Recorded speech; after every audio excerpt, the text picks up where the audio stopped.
Hi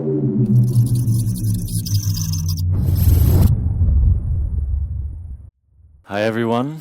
I think in the presentations or talks before, we've seen and we will continue to see today that imagination can be important for so many things. I would argue that this being a university, imagination is quite key for the learning process. We cannot visualize and we cannot create, we cannot come up with new concepts without using imagination. And perhaps most importantly, imagination is fundamental for the humankind, for everybody in this class, for every human, to experience happiness. Oops. The imagination is key for our happiness because it's allowing us to construct a world in which we can live as happy people. Now, perhaps the best summary that I've heard, and now I'll skip that, but I went for that, was actually with Gene Wilder's. And I'm talking about the movie Charlie and the Chocolate Factory, and I'm talking about a specific song that's actually called The Pure Imagination. And I would like you to listen to a couple of verses because they really explain imagination in a very powerful way.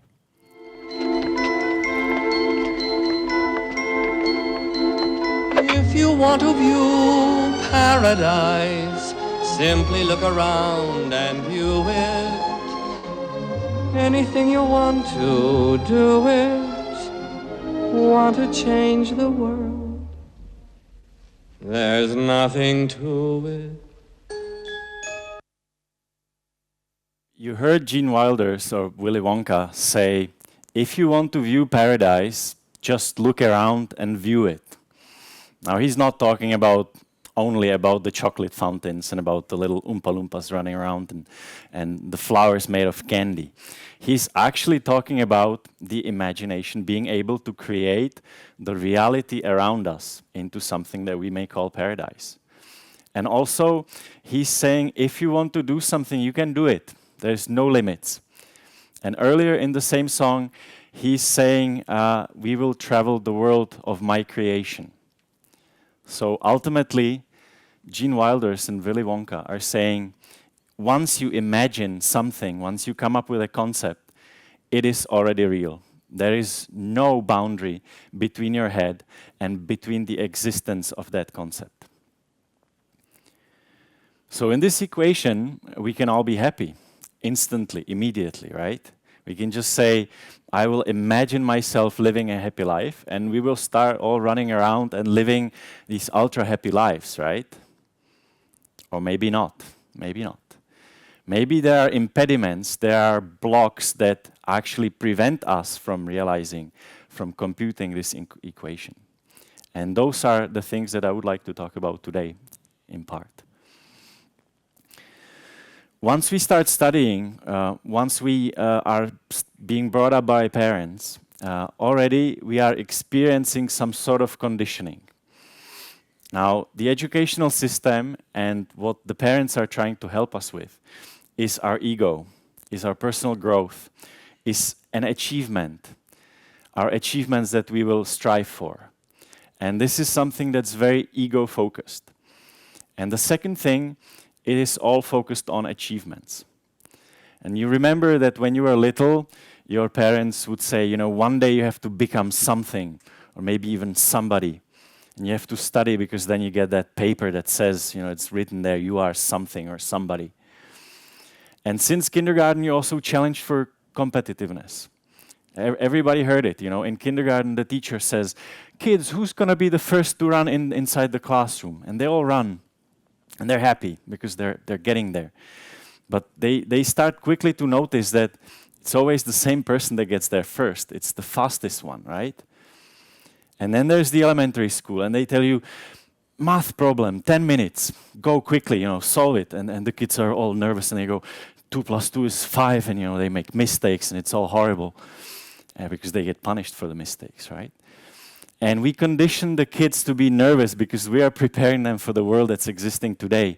Fast-paced, achieving goals, you know, reaching challenges. And we condition them this way. We see subjects later on in universities or high schools that are, about math, about financial analysis. There's an intro to psychology, there's intro to literature of the Western world. But we never see a class called Intro to Happiness. It's sort of on the side, you figure it out on your own. And I'm wondering, what would that have to be to make a class that would be about Intro to Happiness? Just trying to imagine that a little bit. Well, as I was studying, I became a little bit of a junkie of studying. I became addicted to it. Why? Well, because I grew up with these two people. It's my dad, who was a rocket scientist and also a CEO of large companies. And this is my mom, who was an art historian, and they both were big believers in the educational system. That paper that's going to say you're something, you're actually becoming someone. And I started exchanging happiness for achievements. I started thinking that by becoming the bachelor, by studying on weekends and becoming the master of PR, by doing an MBA after that, I will reach higher goals and achieve higher level of happiness. And my parents said, yeah, that's the way. That's how it works, because if you don't have that paper, people ain't gonna believe that you're something or someone, right? And I became a junkie of goals, of achievements. It blended into the professional career very easily, right? You somehow become a spokesperson of the largest company in the world, in the country, right? And the ego is growing. And you have an office and it says, this guy. And you're actually someone. It says, that's me, And then just like with any drug, you feel the effects subsiding as you are applying. You need to apply more, and the effect is smaller, just like with any other drug. So the more you take it, the less it makes you happy. The rush is smaller and shorter. And at that point, I was starting to have some second thoughts. Is this really achievements, happiness? Is that it? And I started acting out. Maybe my subconscious was trying to help me. At that time, I was the director of communication in a really large petrochemical company. And my boss was from the military. And a couple of times, I did not follow orders. And I was fired quicker than I thought I would be. But I guess I was hoping for it in my head. Got fired, just like any junkie that's separated from the drug. I wanted to get back as quickly as possible, right? You want to get back to that bottle or to that thingy. So I got into another company. I thought maybe it was the company culture. Like Nahal knows company cultures can be different and they may be good for you or bad for you. So different company, different industry, same thing. And then I got fired again. This time I didn't act out. I was being careful, but the company was downsizing. And this was at the point where my son was going to be born in a month. And I thought, man, you're not figuring this out. You're not getting any happier. You're going to have a baby. You're going to have to show him or her what it's like to be happy. You better do some soul searching. And so I decided to take a little sabbatical of 3-4 months. And I coincidentally stumbled into a book that I knew a long time before, but I had no time to read it. By the way, this is called the synchronicity, right? When many different things are happening around you at the same time, when they collide at one point and they start making a very specific meaning for you. I stumbled into a book which is called The 4 Agreements by Don Miguel Ruiz. This is a Mexican guy. He's still alive. And he was from a shaman family. His dad was a shaman. His granddad was a shaman of the local tribe. His mother was a local healer. She was a medicine woman. And he, as you know, he was a brain surgeon, actually. He turned out completely different. He was a brain surgeon. He had a big car accident that impacted his life immensely. It hit him like a tsunami. He had a big accident where he went into coma for a couple of weeks, and he couldn't get out of the aftermaths. He resurfaced, but he couldn't reconnect to his previous life. So he went back to his parents. He said, show me, talk to me about the old wisdom and how that can help me to be happier again.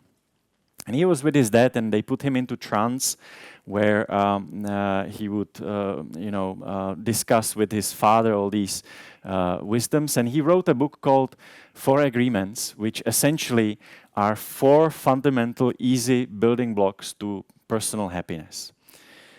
They come from the Toltecs, which is an ancient Indian tribe from the Central Americas, dating back as long as the 7th century officially, according to the scientists, but maybe thousands and thousands of years before. Toltecs meaning in the local language something like those that were like gods, being able to create huge statues and being notorious for living a balanced and happy life.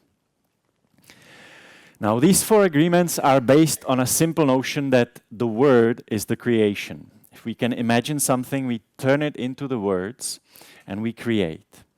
And by these words, we create agreements, not only with other people, but inside ourselves. And we condition again. As parents, little kids get so confused. Get out of the room and come back when you're normal. What is the kid doing in that room? Anybody knows? I don't know. Disappear instantly.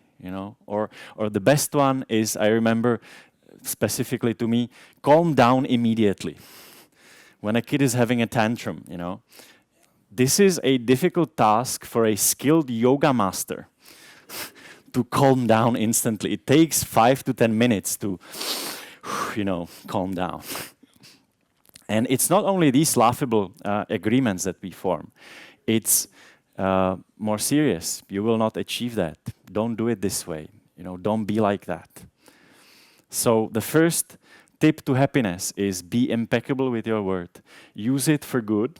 Avoid gossip, twisting the truth, avoid lies, because then you are creating good agreements, and that will pay off in the future.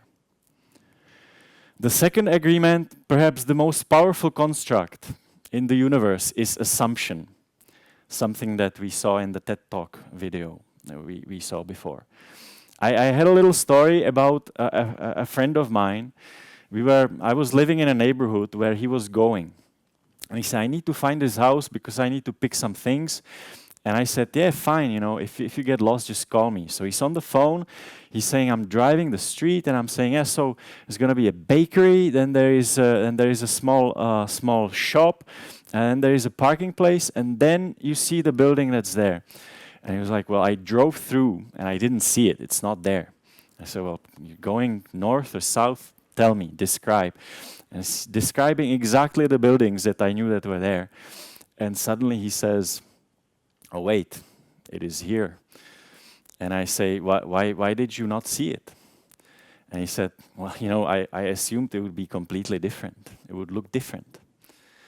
An assumption is so powerful, it can block an entire building. It can make an entire building disappear. And again, think about assumptions that we make every day about people, about who we are, about what people say. So don't make assumptions. This is the second agreement that will really help you with happiness. Number 3, don't take things personally. In a world where we are playing the ego game, I am the master of the universe.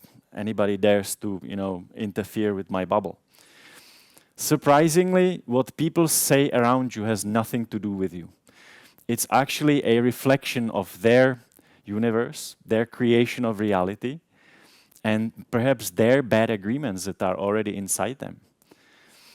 When you get to that level, you can start thinking about ignoring it, just like in the first talk, but you can take it even further. You can take it in and forgive the people that instant, because it doesn't concern you at all. And finally, perhaps the most tricky one, always do your best. This is not to hype up our culture, hooked up on caffeine and overperforming and saying, you gotta do your 150, 170 every day. This is to notice that you should avoid self-blame by making sure that you are always doing your best, according to the limitations of the moment, according to if you are feeling healthy, happy, but always do your best to make sure that you do not blame yourself in the future.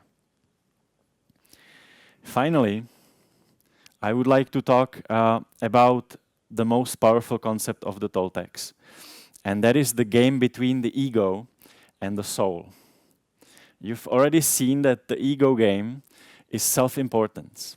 The soul is the part in us that is connecting us to oneness, to the wholeness of the multiverse, and tapping into unlimited imagination and unlimited happiness. The only way we can do that, though, is if we allow that to happen now.